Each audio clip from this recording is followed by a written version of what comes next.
नमस्कार, म सुभाष। आज चाहिँ म म्याथमेटिक्सभित्र चाहिँ डेरिभेटिभको एउटा क्वेसन गर्न गइरहेको छु। यो गर्नुभन्दा अगाडि सबैजनालाई चुनावको शुभकामना अनि राम्रो मान्छे चुन्नु होला भन्दै यो भिडियो स्टार्ट गर्न गइरहेको छु। अब भनेको छ हामीलाई find the derivative of sign inverse 1 minus 2x²। अब यो न्युमेरिकल कहाँबाट भयो भन्दाखेरि इन्भर्स ट्रिगोनोमेट्रिक फङ्सनबाट भयो। इन्भर्स ट्रिगोनोमेट्रिक फङ्सनको डेरिभेटिभ निकाल्नेतिर पर्यो। अब हामीले थाहा छ डेरिभेटिभ गर्दाखेरि जहिले पनि हामीले गर्ने भनेकै सुरुमा फर्स्टमा differentiating both side with respect to x.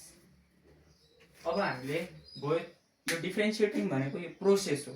Process derivative गर्ने प्रोसेसलाई डिफरेन्सिएटिङ भनिन्छ। अब हामीले त्यो भन्यौँ। अब यसलाई म्याथमेटिकल फर्ममा राख्नु पर्यो।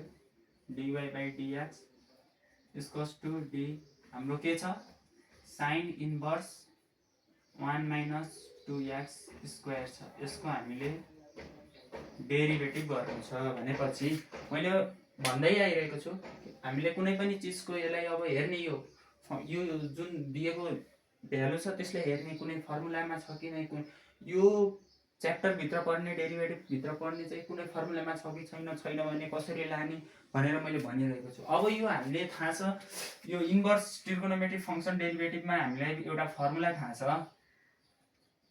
डी साइन इन्भर्स एक्स छ भने विथ रेस्पेक्ट टु एक्स छ भने हामीले के लेख्न मिल्छ, हामीले लेख्न मिल्छ 1/√1 माइनस x² लेख्न मिल्छ। हाम्रो फर्मुला यो त्यो। अब त्यो फर्मुला हो भनेपछि अब हामीले यसलाई यो त यहाँ जुन भ्यालु हुन्छ त्यो त तल हुनुपर्छ हैन। जस्तै यहाँ x भएपछि यहाँ तल पनि x हुनुपर्छ, रेस्पेक्ट टु x नै हुनुपर्छ भनेपछि यहाँ त हाम्रो फरक छ, हामीले अब थप्नु पर्यो। अब हामीलाई डेरिभेटिभमा चेन रुल भन्छ त्यसलाई, साइन इन्भर्स 1 माइनस 2x²। अब हामीले तल के थप्नु छ, डी 1 माइनस 2x² थप्नु छ। अब यो थप्यो भने यसलाई क्यान्सल गर्नुपर्छ, 1 माइनस 2x² भनेपछि विथ रेस्पेक्ट टु x। अब त्यसलाई क्यान्सल गर्नुपर्छ। तर हामी अब गऱ्यौँ, अब यो फर्मुलामा गयो डाइरेक्ट x को भ्यालुमा के राख्न मिल्छ, जस्तै यो फर्मुलामा x को ठाउँमा के राख्न मिल्यो, यहाँ 1 माइनस 2x² राख्न मिल्यो हैन।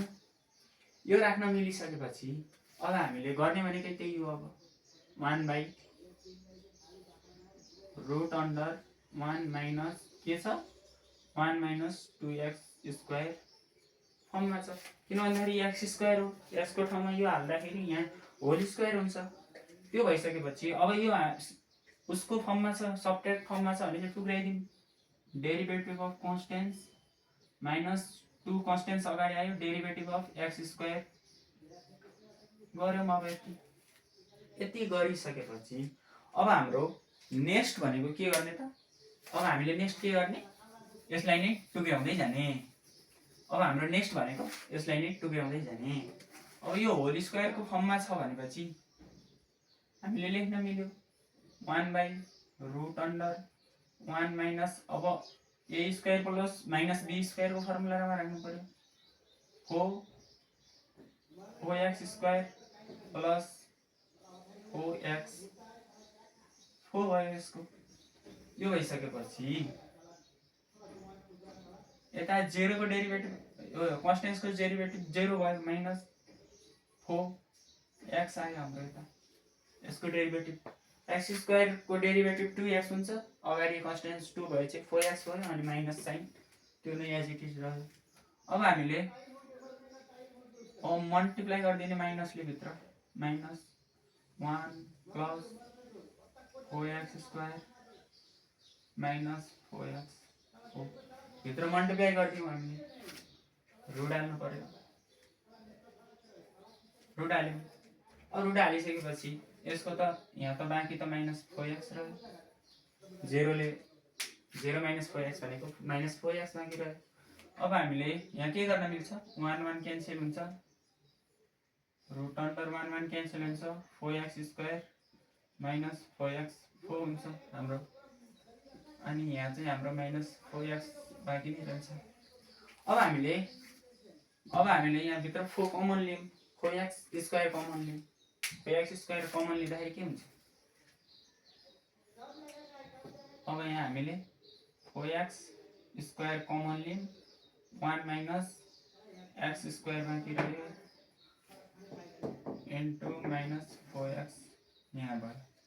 अब हामीले अर्को नेक्स्ट स्टेपमा के गर्ने त भन्दाखेरि 4x भनेपछि 2 को स्क्वायर कुन 4 हुन्छ अनि x स्क्वायर छ भनेपछि हामीले यो रुटभन्दा बाहिर निकाल्नु पर्यो। यो कमन लिएको टर्मलाई रुटभन्दा बाहिर 2x हुन्छ, बाहिर निकाल्दाखेरि 2x हुन्छ। 2x भइसकेपछि अब हाम्रो रुटमा बचेको भनेको 1 - x स्क्वायर हो। यो हाम्रो रुटमा बच्यो। अब रुटमा बसिसकेपछि अब हामीले माथिको 4x ले माथि मल्टिप्लाई गर्दाखेरि 4x आयो।